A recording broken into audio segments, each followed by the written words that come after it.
자, 누구나 네트워크 마케팅 사업은 할 수가 있습니다. 하지만 아무나 사업에서 성공하지 못하죠.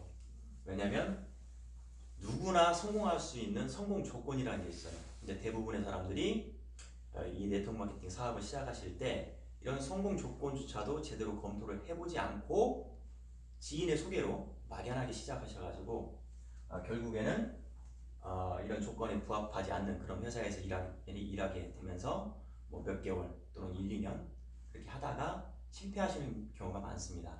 그래서 일반적으로 보시면 전문가들이 책에서 말씀하시는 5가지 성공 조건이 있어요. 그 성공 조건은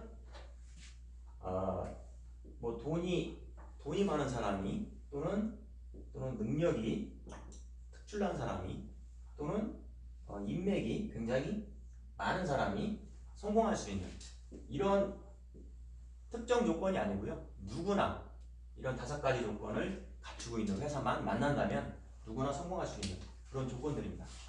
그 5가지 조건들을 말씀드리면 먼저 주식시장에 상장이 되어 있는지 꼭 확인하셔야 돼요. 이 기업이 주식시장에 상장되어 있다는 것은 누구나 이 회사의 회계 장부를 열람할 수가 있습니다. 그래서 객관성, 투명성이 보장된다는 내용이거든요. 전 세계에서 가장 큰 주식시장이 미국의 뉴욕 증시예요.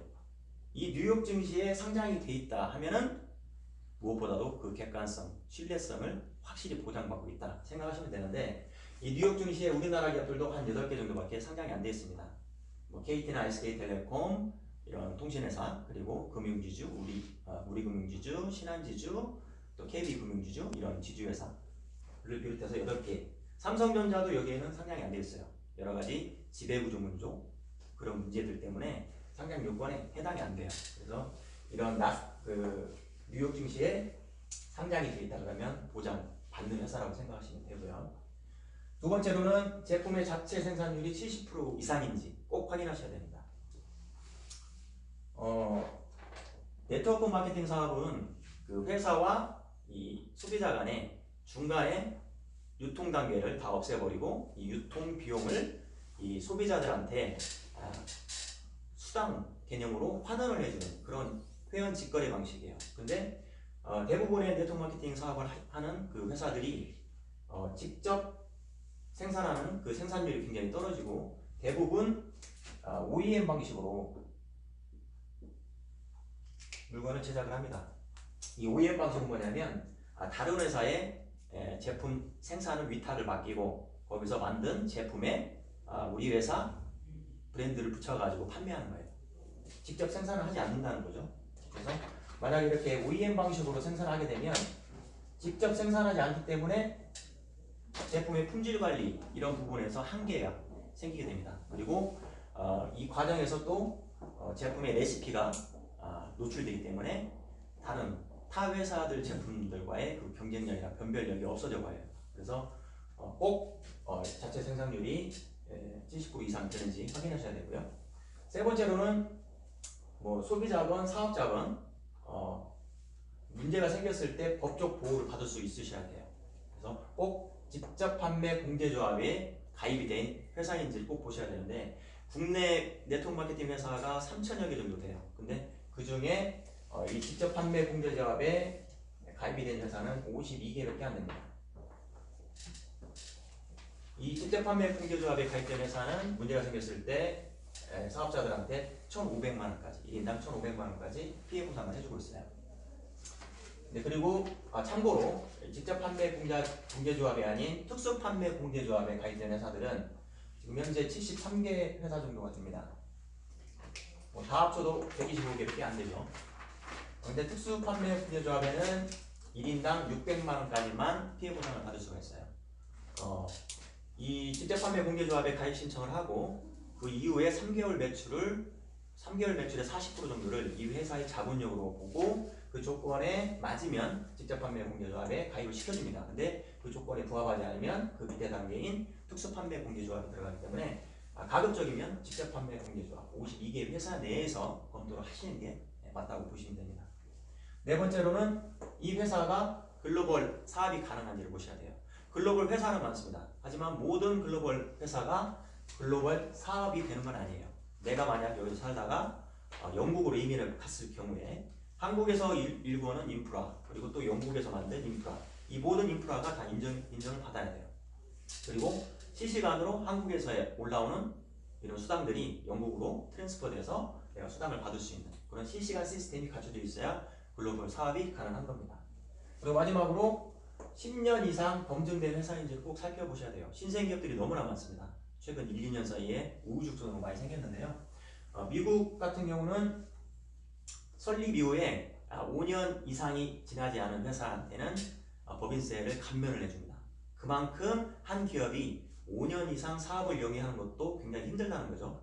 그래서 대표적인 예가 이제 전 세계적인 큰 기업들을 모아놓은 포춘 100 기업 안에 들어가 있는 회사들조차도 10년 이후에 보면은 그 포춘 100 리스트에서 50개 정도는 사라지는 그런 상황이거든요. 그래서 꼭 최소한 5년, 가급적이면 10년 이상 검증받은 회사 내에서 내가 일할 회사를 선택하시는 게 이상적이라고 보시면 됩니다. 그래서 이 5가지 모든 조건을 갖춘 회사를 내가 찾았다. 그러면 그 다음으로 한번 검토해 보실 것은 그 기업의 경영 철학이에요. 대부분의 그 매출 구성이 100%로 놓고 봤을 때 제품에서 차지하는 원가비가 일반 기업 같은 경우는 3% 그리고 제약업체 같은 경우는 5% 건강기능식품은 13% 그런데 유산하는 원가비에 무려 23%를 투자하는 기업입니다. 품질의 핵심 요소죠. 원가비에 얼마만큼 투자하는지 여기서 벌써 기업의 경영 철학이 보이는 거죠. 그리고 이제 글로벌하게 이제 이 수당 부분은 매출의 45%까지 풀어주고 있어요. 뭐 국내 같은 경우는 35%로 제한이 되어 있긴 하지만 이것도 나중에 개선이 될 걸로 기대를 하고 있습니다. 그리고 나머지 일반 경비는 10에서 17% 통상적으로 소요가 되고요. 세금은 10에서 13% 정도가 고정이 되어 있습니다. 그리고 나머지가 이제 회사 이익으로 12 내지 17%를 회사 이익으로 가져가는데 여러분 다 기억하실 거예요. 2008년에 미국에서 모기지론 사태가 터지면서 전 세계적으로 금융위기가 왔었습니다. 저도 증권회사에서 근무했기 때문에 피부로 느꼈었고요. 그 당시에 대부분의 기업들이 이 위기에서 벗어나기 위해서 원가비를 줄이고 수당을 줄여서 위기를 극복을 했습니다. 원가비를 줄이고 이런 위기 시에 원가비를 줄이고 수당을 줄이되 회사 이익은 절대 손대지 않는 것이 이 업계의 불문율이에요. 근데 그 당시에 유산하는 23%나 되는 굉장히 높은 원가비를 절대 손대지 않았어요. 대신 회사 이익을 7%로 대폭 낮추게 됩니다. 그래서 위기를 극복하게 되죠. 이게 바로 유산화의 경영 철학이고 창립자의 마인드인 거죠. 유산화는 세상에서 가장 건강한 가족이라는 슬로건을 내걸고 그것을 지금까지 지켜오는 굉장히 오래된 전통적인 건강기능식품 회사입니다. 어떤 회사는 통신 회사로 시작을 했고요. 어떤 회사는 세제 회사로 시작을 했는데 이런 회사들조차도 현재 매출 순위 1위가 영양제예요. 영양제. 무슨 말이냐면 이런 회사들은 영양제를 직접 생산하지 않는다는 거예요.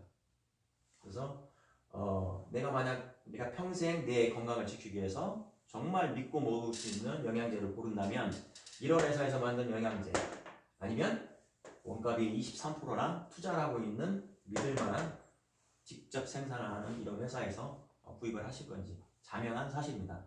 그래서 분명한 것은 내가 이 사업에서 성공하기 위해서는 회사 이익을 최우선으로 하는 그런 회사가 아니고 소비자와 회원들의 이익을 최상으로 생각하는 그런 기업에서 일을 하시게 되면 성공하실 수 있습니다. 유산화와 함께 하십시오.